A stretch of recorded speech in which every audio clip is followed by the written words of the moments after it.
Kralj Matjaž. Pred davnimi časi je našim pradedom vladal slavni kralj Matjaž. Takrat je bilo lepo na svetu. Zemlja je rodila, ljudje so se ljubili med seboj, čuval pa jih je junaški meč kralja Matjaža. Kralj Matjaž je skrbel za svoje državljane, kot oče skrbi za svoje otroke. Njegov dom je bil odprt vsem, vsak je pri njem dobil pravico in zaščito. Svoj prestol je imel na Gosposvetskem polju, kjer si ga je ljudstvo samo izvolilo za kralja. Tako lepo in srečno je bilo tisto obdobje, da so mu ljudje rekli zlata doba. Kralj je imel tudi ženo, in to kakšno.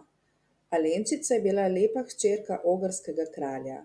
Če je bil kralj Matjaž oče, je bila Alenčica državljanom mama. Par je srečno živel v svojem belem gradu, a sreča ni trajala dolgo.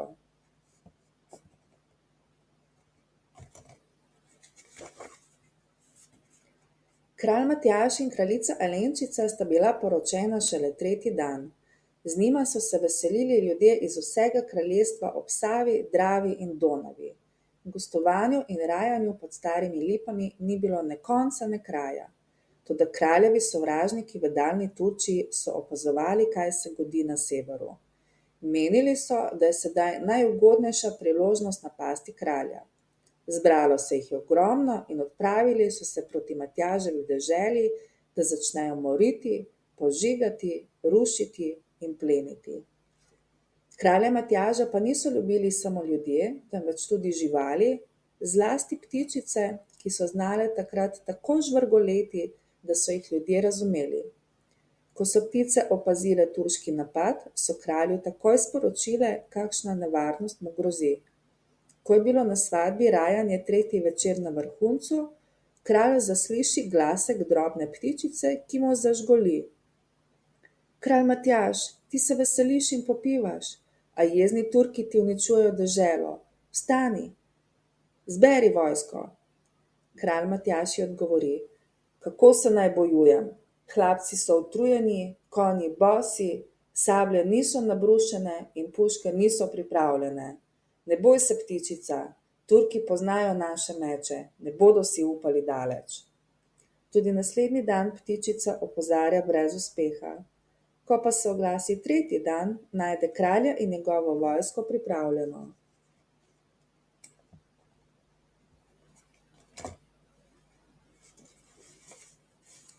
Težko se je kralj poslovil od Alenčice, svoje ljubljene gospe. Skrbelo ga je, da se ji ne zgodi kaj slabega. Hudo mu je bilo tudi, ker je vedel, da bo žalovala za njim. Preden odjezdi, ji reče, nič ne pomaga, iti moram, kamor me kličeta čast in slava, kamor mi veleva dolžnost. Kadar te bo bolelo srce in te mučil dolgčas, sedi k skrinjam in preštevaj rumene zlatnike. Ko se naveličaš, se sprehajaj po gradu in ga čuvaj, dokler se ne vrnem. Ne hodi pa po vrtu, da te ne ugrabijo Turki in ne odpeljajo v daljno Turčijo. In je zdirjal svoje vojsko hitro kakor blisk iz belega gradu, preko travnikov, skozi šumeče gozdove, čez reke in potoke proti meji. Ob meji se vojska ustavi in utabori. Kralju Matjažu postavijo zlat šotor, nato pa zavriskajo, da jih zaslišijo Turki na drugi strani. Kmalu se začne krvava bitka. Turki so klali kakor zveri. Kri je lila v potokih, grozno je bilo ječanje ranjenih, sonce je krvavo rdeče zrlo z neba. A kralju Matjažu turška sila ni bila kos. Na čelu svojih junakov je jezdil in vihtel svoj junaški meč. Kamor je mahnil, je letelo 9 turških glav, da so se napadalci kmalu spustili v divji beg.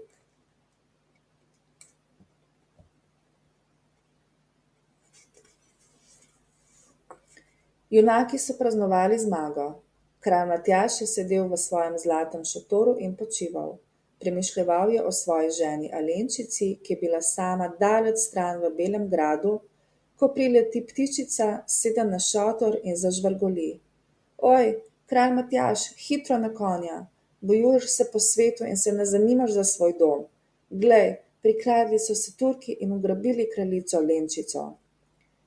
Kralj in njegova vojska zajahajo konje in oddrvijo proti domu. Ko prispejo do zidanega gradu, do belega doma, jih grajska družina že pričakuje. Vsi so objokani, od žalosti nihče ne more govoriti. Kralj Matjaž pa jih potolaži. Ne jokajte, vem, kaj se je zgodilo. Čez 3 dni bo kraljica zopet med nami. Nato se obleče v meniško obleko, nanjo natakne še turško, čez vse to pa še haljo, ki mu sega do pet. Okrog pasu si priveže čudovito sabljo, ki ima ob ročaju zvito kačo, iz konice pa šviga plamen. Da bi bil varen pred vsemi nesrečami, pod haljo skrije še križ. Tako oblečen in opremljen hitro odjezdi proti Turčiji, kot grom in blisk, da se konju krešejo iskre pod podkvami. Sredi Turčije so stale 3 lipe. Tu je bilo turško plesišče. Pod prvo lipo so se mladi Turki pripravljali za ples, pod drugo prodajali karte za ples, pod tretjo pa so plesali. Kralj pridirja naravnost pred turškega pašo in ga vpraša, koliko stane en ples. Paša se razveseli in odgovori: Rumen zlatnik, junak, ki nam je kos, pa pleše svobodno in brezplačno.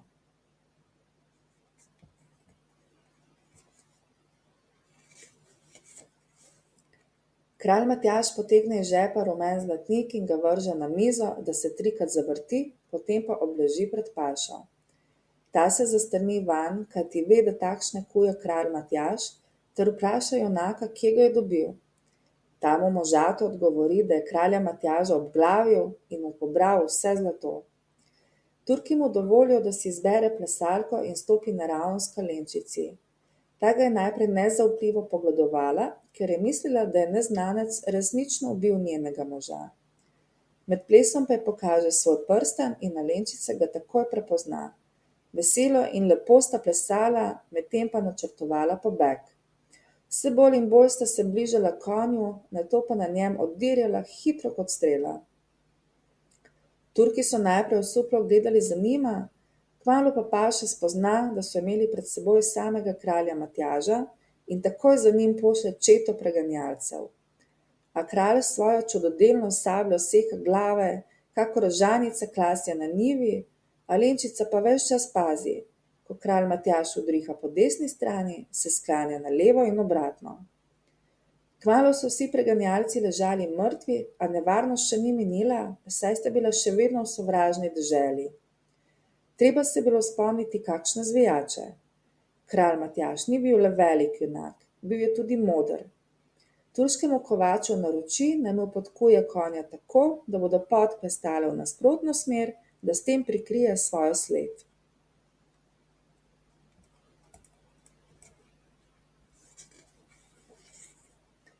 Bližali so se Savi, meji Matjaževe dežele in Turčije. Konj se zapodi v srdite valove in srečno preplava široko Savo. Končno sta spet na domačih tleh. Vse kraljestvo se je veselilo in praznovalo, ko se je razvedelo, da je kraljica Alenčica rešena. A Turki niso pozabili, kako jim je kralj Matjaž ugrabil svojo ženo in še pobil veliko junakov.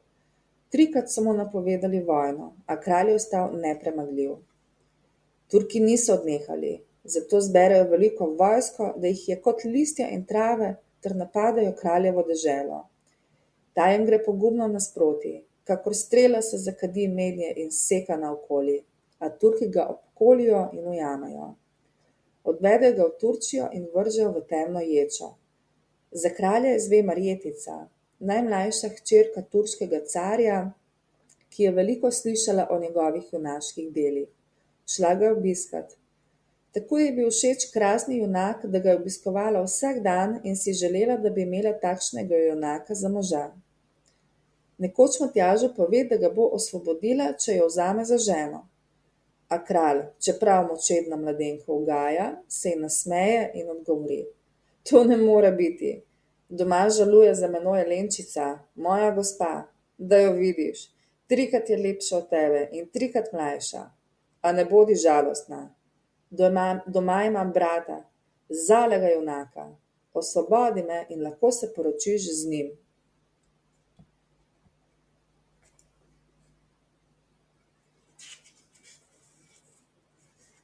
Marjetica se strinja in zmenita se, da počakata do velikega slavja. Takrat Marjetica vzame 3 ključe, prvega od zakladnice, drugega od konjušnice, tretjega od ječe. Nato privede iz konjušnice 3 konje, natovorjene z zlatniki in srebrniki, ki jih je vzela iz zakladnice, ter odpre ječo. Kralj Matjaž in Marjetica zajahata konja in odjezdita proti široki Savi. Spotoma se ustavita pri kovaču in mu naročita, naj jima prekuje konja tako, da bodo podkve obrnjene v nasprotno smer. S tem sta zmešala sled Turkom, ki so odkrili njun beg in jo začeli zasledovati. Ustavita se pred deročo Savo. Marjetica v vodo vrže svoj zlat prsten. In glej čudo, voda je začela teči mirno in jo ponesla na drugo stran. Komaj stopita na suho, za njima pridirajo zasledovalci in poskačejo svojih konj. Tudi oni niso vedeli, kako bi prebredli vodo. Marjetica jim zakliče, naj si okrog vrtov privežejo težke kamne. Bedaki jo ubogajo, a komaj stopijo v vodo, potonejo. Begunca pridirjata do Matjaževega gradu. Veselja in navdušenja ni bilo ne konca ne kraja, Marjetico pa so vsi gledali po strani. Ubožica se razjoka in vzklikne v svoji žalosti. Kaj naj sirota storim? Naprej ne vem, nazaj ne smem. Ni bila dolgo žalostna. Kralj Matjaž privede svojega brata. Pošlje po duhovnika, ki jo takoj poroči. Takrat so se šele začeli dobro veseliti. Praznovali so vrnitev kralja Matjaža in še svetovali na poroki njegovega brata. Gosili so se 3 dni in 3 noči.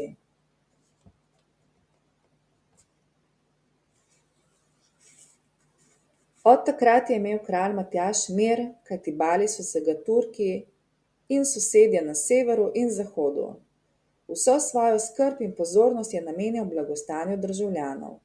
Vsi stanovi so v njem našli pravega očeta, najbolj pa je podpiral kmečki razred, ki je bil takrat po vsem svetu najvažnejši, še posebno v rodovitni Matjaževi deželi.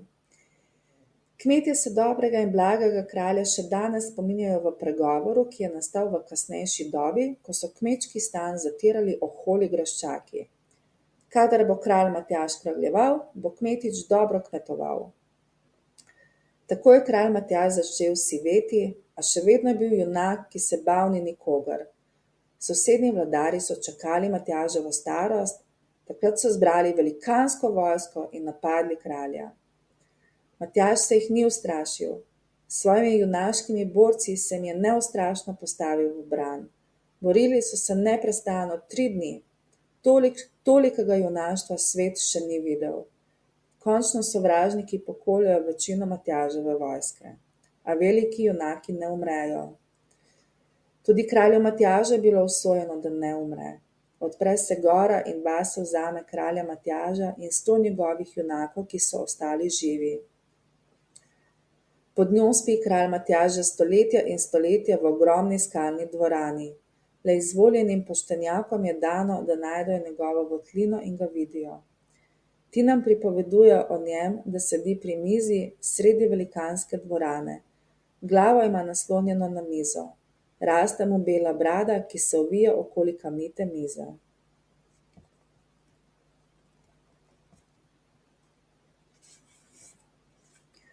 Ko se vije okoli nje 7-krat, se kralj Matjaž prebudi in z njim vstanejo tudi njegovi junaki.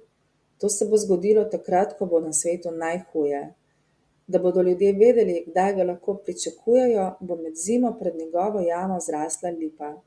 Takrat bo Matjaž s svojimi vojaki prišel ven, premagal in zatrl vse svoje sovražnike, pregnal krivico sveta in spet zavladal. Tedaj se zopet vrneta pravica in resnica na ta svet, vnovič nastopijo zlati časi.